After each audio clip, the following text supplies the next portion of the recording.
Pessoal, olha só, agora eu quero convidar para participar aqui do Congresso. A gente sempre, né, Leandro, observa os alunos e a gente gosta de prestigiar aqueles alunos dedicados, aqueles alunos aplicados, que envolvem, né, que participa do grupo. E tem um aluno que ele entrou na pós, ele maratonou todas as aulas, ele não perdeu nenhuma masterclass é o encontro que a gente faz entre os módulos para tirar dúvida, ele que ajuda os colegas, a gente falou, a gente quer escutar mais, né, desse aluno dedicado, ele que é advogado, ele que está se tornando agora um faixa preta, um especialista em execução, vai ter o título, né, Leandro? Para dar aquela carteirada, eu sou especialista na execução, ele que atua, faz parceria, atua no Brasil inteiro, vou chamar aqui com vocês, recebam ele, doutor Tiago Dipp. Doutor Tiago, seja muito bem-vindo, bom dia. Bom dia, obrigado, professor Danilo, professor Leandro, os demais colegas que se fazem aí presentes. É uma gratidão imensa estar aqui presente e poder abreviar um pouco, né, sobre as questões práticas e todos os elogios aí, agradeço muito o carinho. Doutor, a sala é sua, a turma é sua, fique à vontade e boa palestra para você. Obrigado. Assim, já pressupondo, né? Aqui Coloquei, fui eu. Agora sim, a sala é sua, fique à vontade, boa aula. Agradeço. Novamente, né, pressupondo o conhecimento dos presentes sobre a execução processual, vamos falar um pouco sobre a aplicação da inteligência artificial na execução em si, né? No processo, na esfera dos agentes processuais, né? A gente tem que integrar a eficiência técnica dessas pessoas, né? E a supervisão humana do uso da inteligência artificial. A gente pode começar com a seguinte frase, né? Antes de conceituar a própria inteligência em si, para entender um pouco a questão filosófica ou teórica, né? Por trás desse aspecto. A gente pode colocar a tecnologia a serviço da justiça, né? Nunca no lugar dela, né? E com base nessa questão de inteligência, a gente pode conceituar ela de forma técnica ou filosófica, né? A inteligência ela pode ser definida como a capacidade de alcançar objetivos por meios de resolução de problemas, né? E aprendizado e adaptação. No contexto da inteligência artificial, isso se traduz com sistemas capazes de analisar dados, reconhecer padrões, tomar decisões e cumprir tarefas, né, como, por exemplo, gerar uma petição, um mandato de penhora, né, no uso de um chat GPT propriamente. De forma geral, filosófica, nessa perspectiva, a gente pode citar Immanuel Kant, um filósofo alemão, né, que problematizou a relação entre inteligência, vontade e autonomia, uma obra um pouco mais antiga, né, de 1788, aquela crítica à razão prática, onde a inteligência sem um desejo e sem uma vontade não tem autonomia. A gente se trata de uma ferramenta sem autonomia, né? Ela não tem desejo, ela não tem vontade, por isso que o operador tem que ter uma capacidade de raciocínio lógico para poder operar uma questão, né, de uma ferramenta que é tão emergente hoje a nível global, né? Entre outras palavras, a razão pura, a inteligência é uma ferramenta também, porque se você não alimentar o seu conhecimento, não fizer uma integração daquilo que você tem a capacidade de discernir, como que você vai tratar com uma ferramenta que você não sabe operacionalizar também, como é o caso da inteligência artificial ou da execução processual, né? A autonomia, ela exige uma vontade livre e a intencionalidade para direcionar essa inteligência para fins éticos ou práticos. Ela não possui desejo ou propósito próprio, né? A inteligência, ela torna-se um mecanismo, uma mecânica que depende de agentes externos. Nesse contexto, a gente pode abordar como critério, né, a inteligência moderna e a autonomia segundo a filosofia de Kant. Assim, algoritmos treinados em dados históricos é uma razão prática guiada pela moralidade, né? A vontade de desejo não possui, né, desejos intrínsecos e exige motivação interna e liberdade de escolha, né? A autonomia por si, ela simula decisões dentro de um parâmetro pré-definido que resulta na autodeterminação ética. De uma forma prática, a gente pode colocar uma LLM, um chat GPT. Ele pode redigir uma petição inicial impecável, inteligência técnica, perfeito, mas ela não compreende o significado jurídico ou contexto social, né? Aquele texto social, aqueles fatos que a gente abrange na peça em si, a falta da vontade autônoma da ferramenta, é aí que entra o operador, né, os agentes processuais em si. As decisões são reflexos estatísticos, não são escolhas morais. Por que isso é importante no direito? Né? A execução processual envolve decisões que impactam direitos fundamentais, por exemplo, a penhora de um bem de família. Né? As implicações da inteligência artificial nascem num campo que devemos considerar limitações de autonomia artificial, sistemas que não substituem juízes, advogados, porque eles carecem de discernimento ético, né? O papel humano, ele é indispensável na vontade de operacionalizar uma ferramenta de inteligência artificial. Ela define objetivos, né? Aquele papel humano define objetivos da inteligência artificial e valida suas ações. A inteligência artificial, novamente, a gente tem que trazer para o contexto que ela é uma ferramenta, né? A síntese dessa situação é que a inteligência traz eficiência técnica na execução processual, mas a autonomia, nesse sentido kantiano, ela permanece humana. Da mesma forma que a gente tem o conhecimento de como operar a execução processual por intermédio de um curso de grande excelência, como é a pós-graduação, a gente tem que procurar modalidades de aumentar, né, essa nossa eficiência técnica. E a ferramenta de modalidade por inteligência artificial é algo que hoje é emergente para várias profissões em âmbito mundial, né?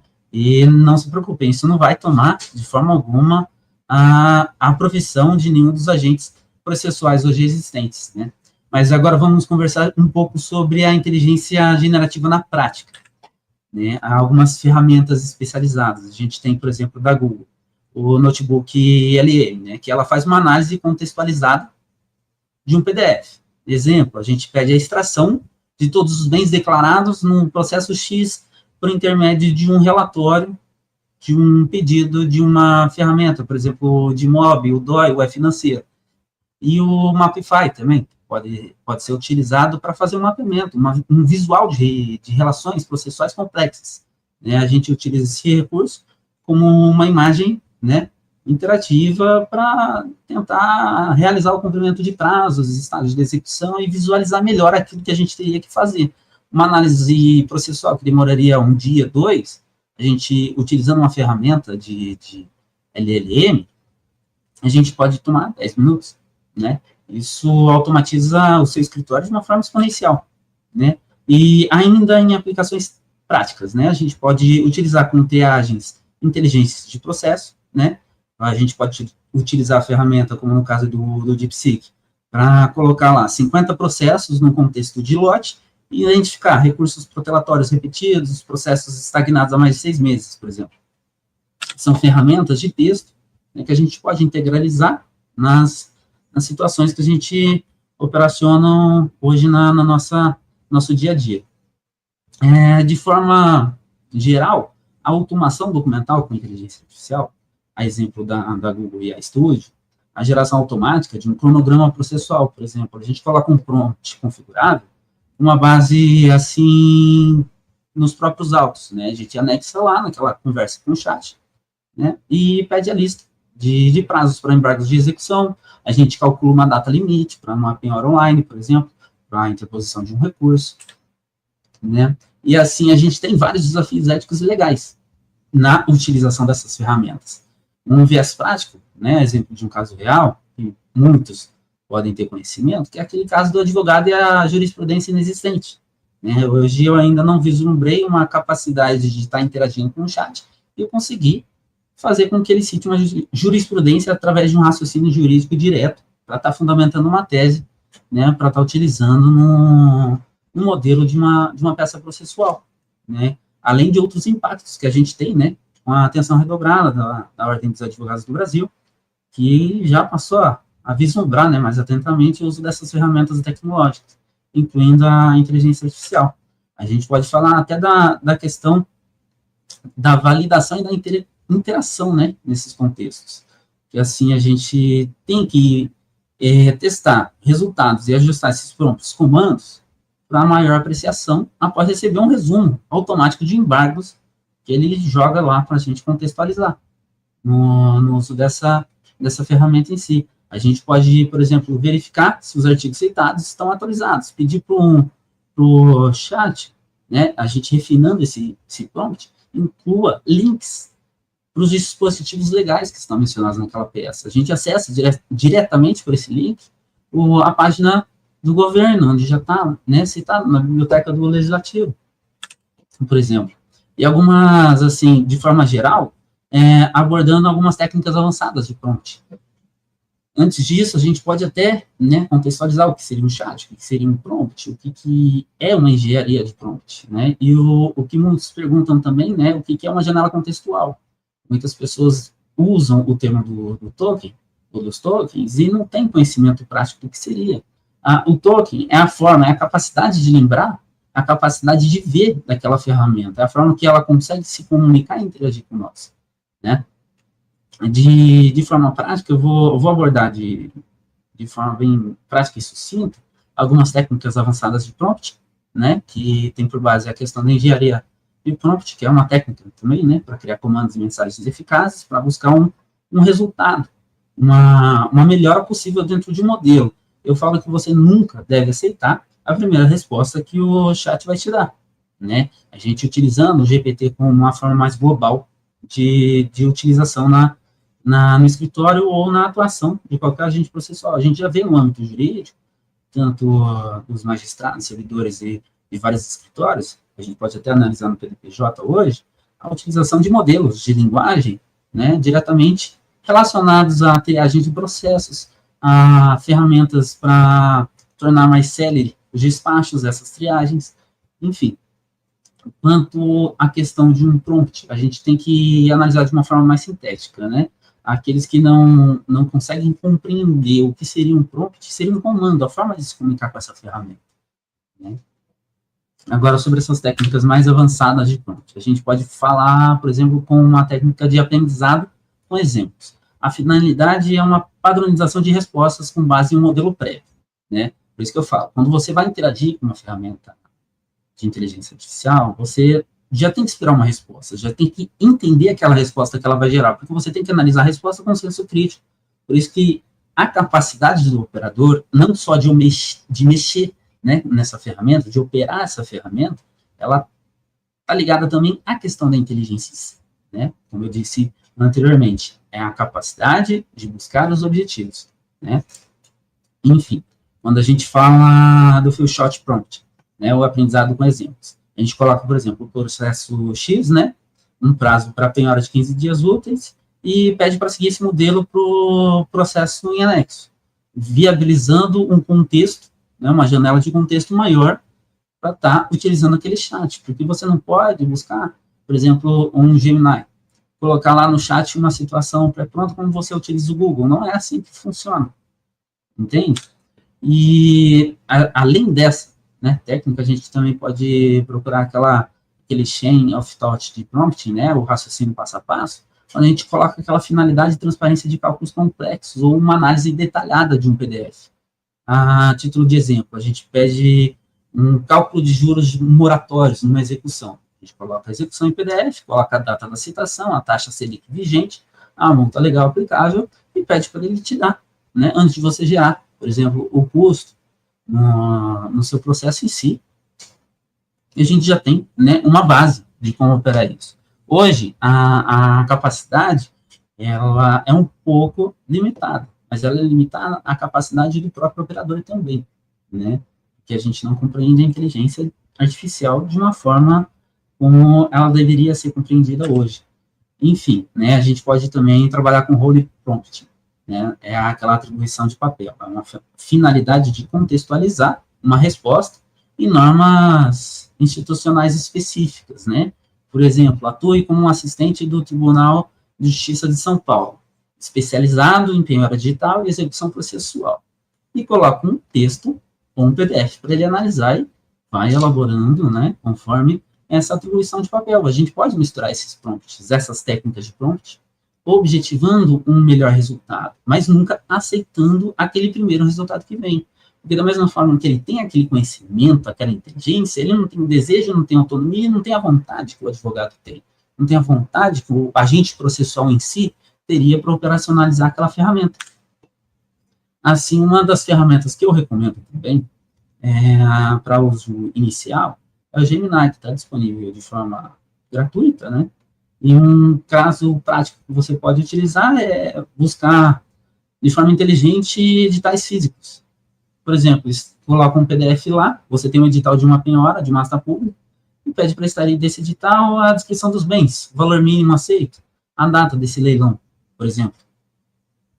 Né?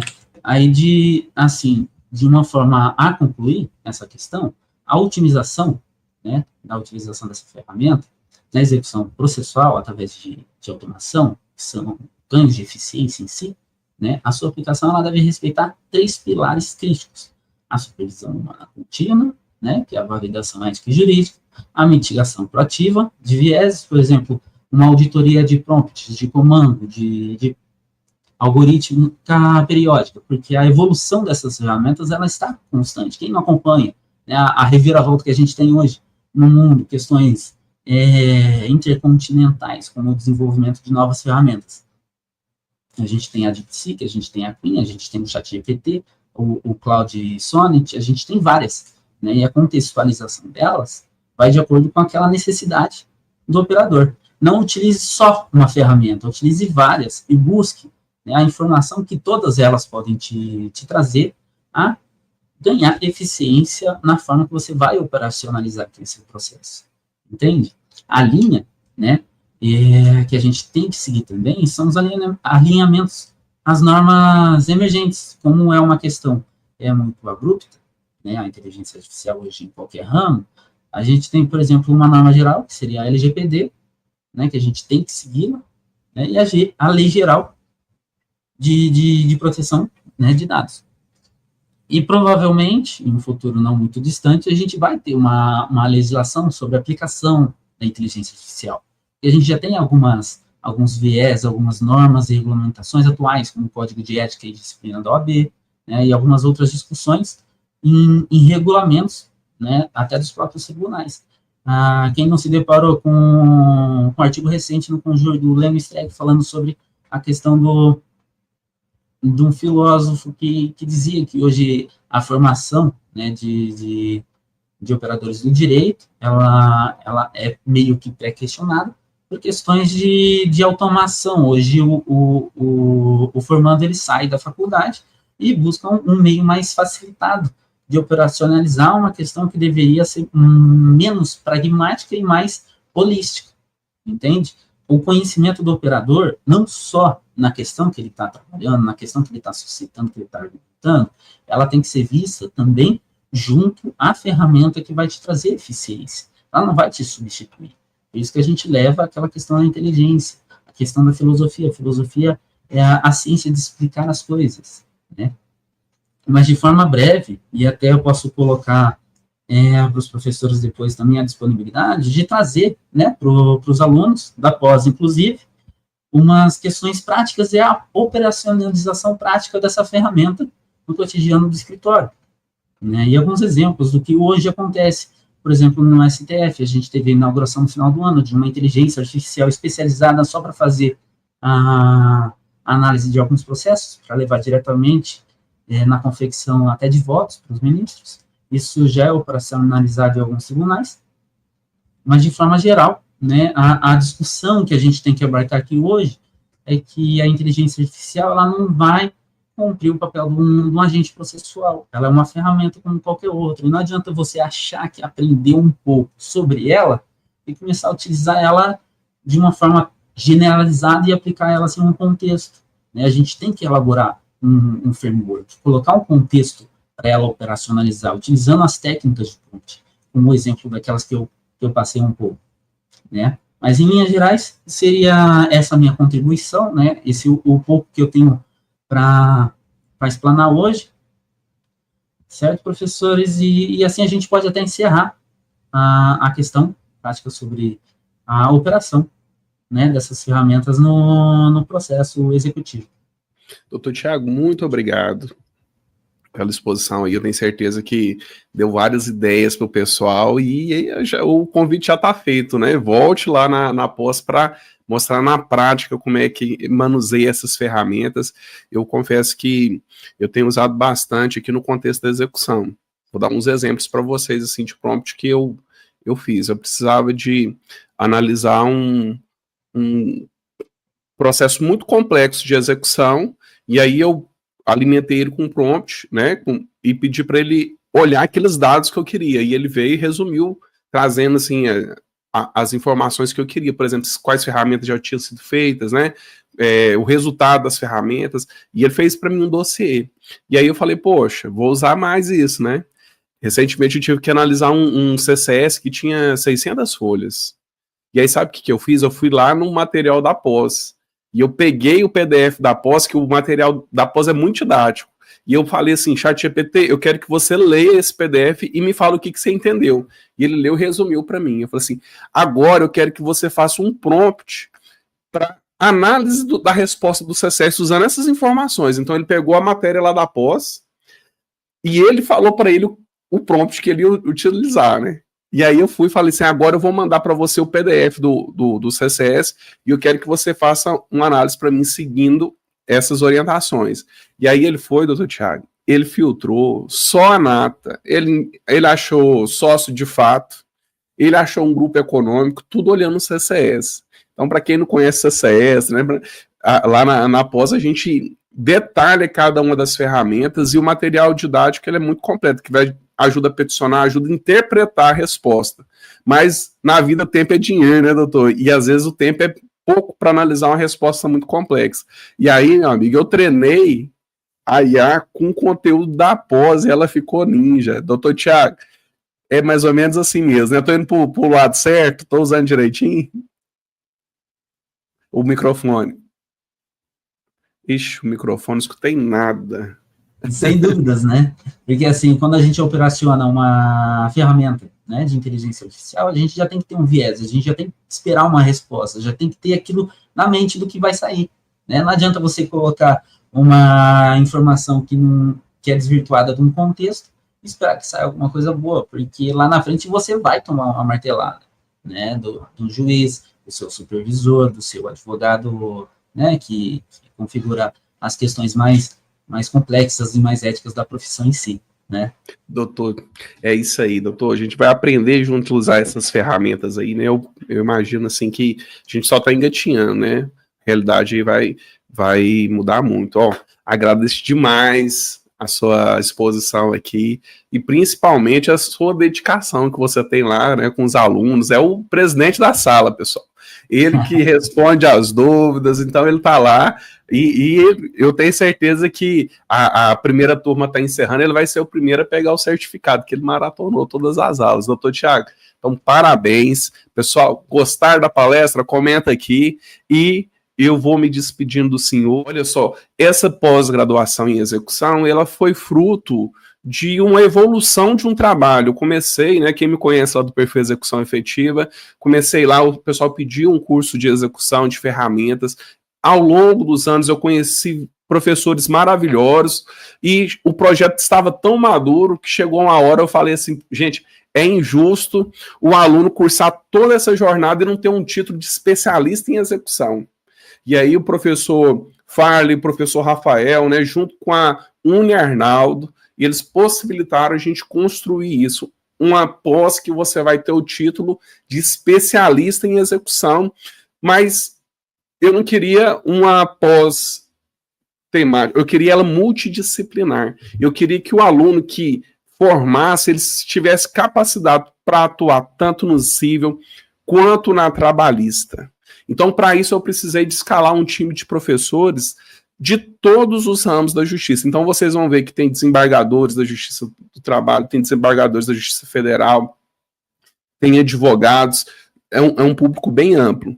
E, como diferencial, eu também eu queria aulas dinâmicas. Eu sei que o advogado ele é muito corrido e que na rotina dele, às vezes, ele não tem tempo para assistir lá um final de semana inteiro de aula e ele quer uma aula mais objetiva. Então, as aulas da pós-graduação, elas são dinâmicas, objetivos, os vídeos são curtos. Você consegue assistir um tema por vídeo. Se você quiser continuar assistindo depois, você continua, né, sem perder o contexto. E o material didático é riquíssimo, cheio de jurisprudência, modelos de petição.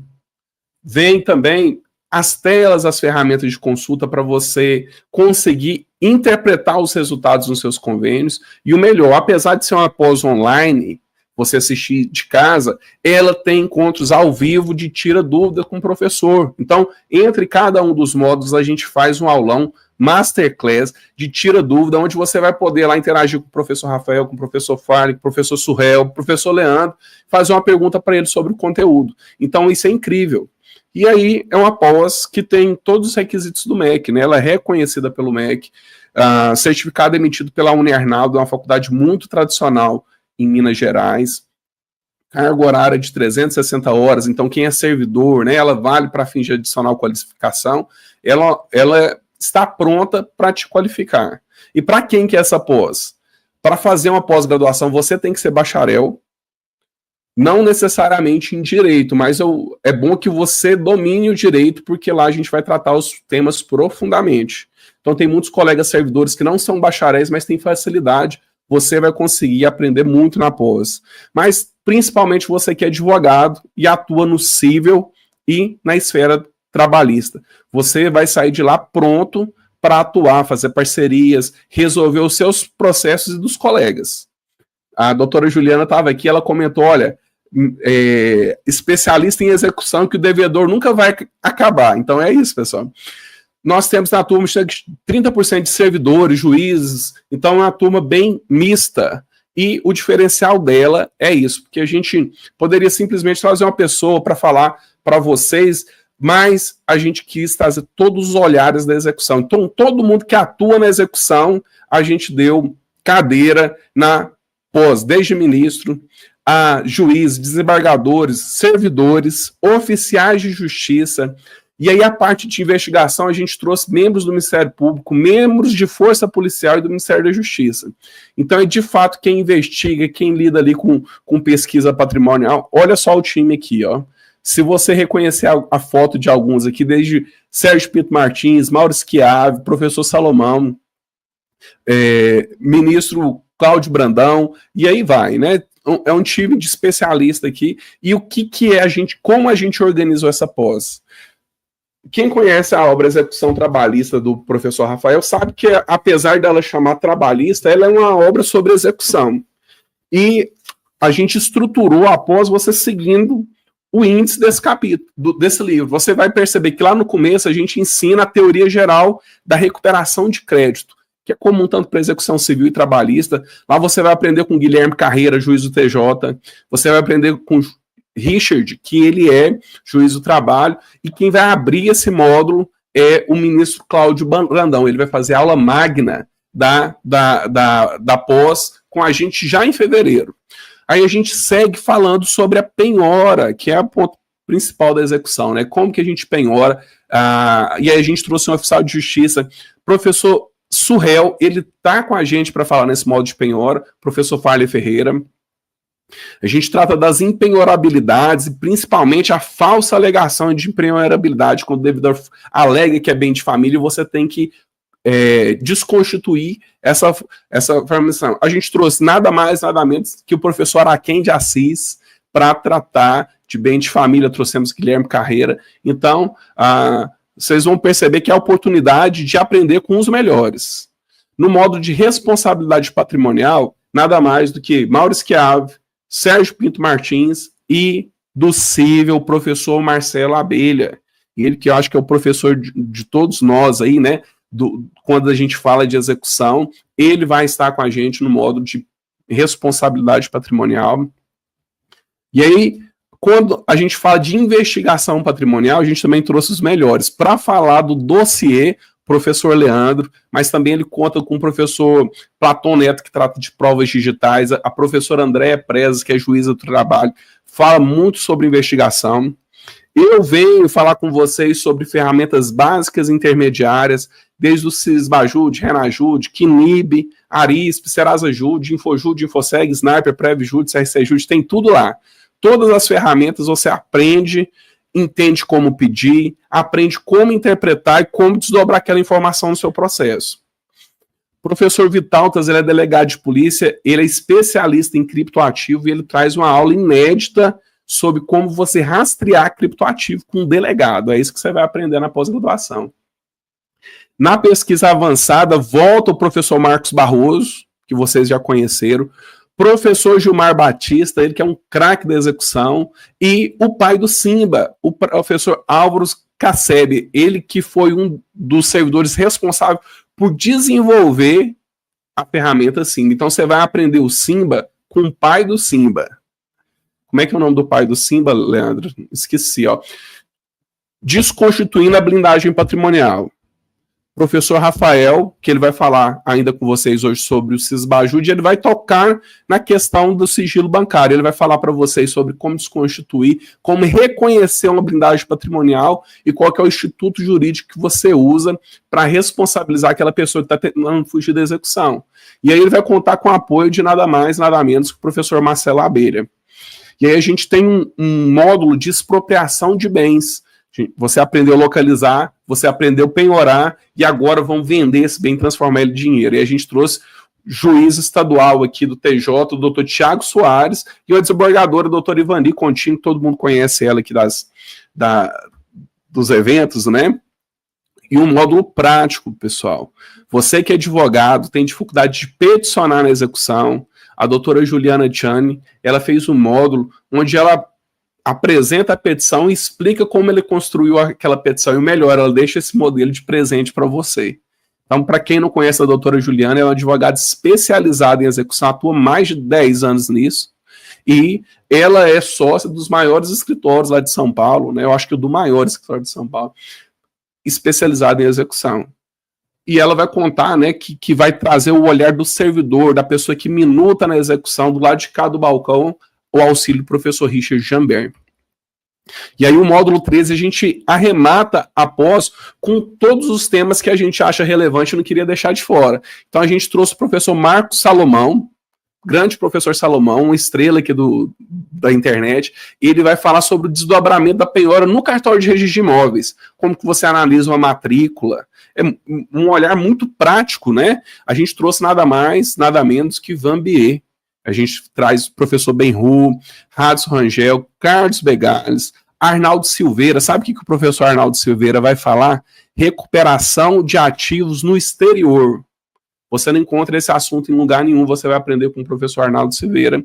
E conciliações, né, com o doutor Fernando Hoffman. Professor, quero entrar na pós. Quanto que eu preciso investir? Pessoal, com esse time de professores que eu falei, essa pós, se custasse 50 mil reais, estava barata. Se ela fosse lá na FGV, ela ia custar 100 mil reais, a gente ia pagar feliz. Mas, ainda bem, né? Ela é acessível. Olha que maravilha. Você vai pagar uma mensalidade de 697 e vai aprender com esses professores todos. Então, tem uma taxa de matrícula de 500 reais e uma mensalidade de 697.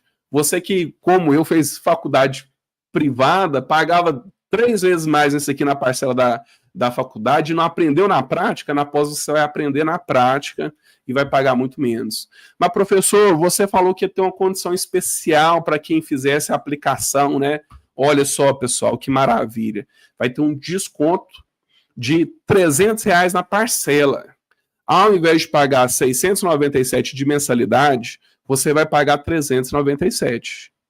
E vai ter isenção da taxa de matrícula. Então, se você somar a sua economia, é uma economia de mais de 4 mil reais. Então, hoje, quem está assistindo esse congresso está ganhando um desconto aí de mais de 4 mil reais para aplicar lá na pós-graduação em execução e ser especialista. Você vai bater no peito e vai falar, eu sou especialista em execução. Quem quiser pagar no cartão, ganhar aqueles pontos, aquelas milhas, né? Você pode pagar o valor no cartão dividido em até 12 vezes e ganhar um desconto adicional. Sua mensalidade vai cair para 297. É muito barato. Uma execução que você resolver, e vocês perceberam com as dicas que a gente deu hoje, que são poderosas, uma dica que você aplicar e resolver, isso aqui está após, o resto é lucro. Né? Então, o valor que essa pós te agrega é incrível. Se você ainda quiser pagar à vista, você ainda tem um valor maior. Então, pagando no cartão, pagando no cartão, né? Você tem um desconto de mais de R$5.000. Professor, quero entrar na pós. Você não vai conseguir matricular hoje, porque hoje a gente vai abrir a pré-matrícula. A gente quer que todo mundo, né, tenha acesso a essa opção e vai dar para vocês o prazo até domingo para você fazer a sua aplicação na pós. Professor, por que aplicação? Porque as vagas são limitadas. Quem conhece a pós sabe que a gente abre uma turma por semestre e acompanha os alunos, não deixa ninguém para trás. Então a gente vai acompanhar vocês, vai fazer a masterclass, vai te envolver no caminhar ao longo da pós. Então a turma não pode ser muito grande. Então quem tiver interesse de entrar na pós, garanta a sua vaga fazendo a pré-matrícula. Segunda-feira a gente vai divulgar isso aqui nas redes sociais. Só lá no meu perfil são quase 80 mil pessoas. Então, assim, quando a gente abre vaga, ela esgota rápido. Então, se você quer garantir essa condição especial, quase, dependendo do cartão, R$400 de desconto na mensalidade, você tem que fazer a sua aplicação. Aponta o celular para o QR Code, que está aqui no cantinho superior. Você vai responder um formulário. Lá nesse formulário, no final do formulário, tem um link para você entrar num grupo.